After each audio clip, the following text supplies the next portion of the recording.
मनाचा वेध घेणारे news channel star city one. राज्यातील आणि देशातील राजकीय घडामोडी पाहण्यासाठी आणि इतरही बातम्या पाहण्यासाठी सबस्क्राइब करा स्टार सिटी वन। ट्रम्पशी असलेली युती मान्य नाही आणि तो असंतोष अमेरिकेच्या रस्त्यावर पाहायला मिळतोय। अमेरिकेच्या जनतेचं त्याबद्दल अभिनंदन केलं पाहिजे। लोकशाही काय असते आणि लोकशाही वाचवण्यासाठी जनता काय करू शकते हे भारताच्या स्वातंत्र्य लढ्यात जसं दिसलं तसं आता अमेरिकेत दिसलंय। अमेरिकेतल्या 50 राज्याची जनता, 50 राज्यातली जनता ही ट्रम्प आणि उद्योगपती मस्क म्हणजे तिकडले अडाणी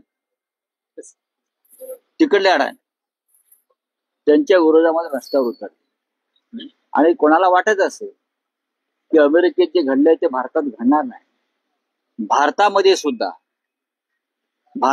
सुद्धा अशा प्रकारचाच स्फोट होण्याची भीती मी वारंवार व्यक्त केलेली आहे आणि ते होणार। हा देश विकला जातोय, जसं अमेरिका एलन मस्कला विकली जाते तसं हा देश मोदी आणि अमित शहाच्या लाडक्या उद्योगपतींना विकला जातोय। आणि वक्फ बोर्डाचं बिल ही त्याची एक महत्वाची पायरी आहे। सर्व काही अडाणींच्या घशात जात आहे, हे स्पष्ट दिसतं धारावीपासून ते वक्फ बोर्डापर्यंत। एलन मस्कला सुद्धा त्याच पद्धतीने अमेरिका विकली जाते ट्रम्पकडून।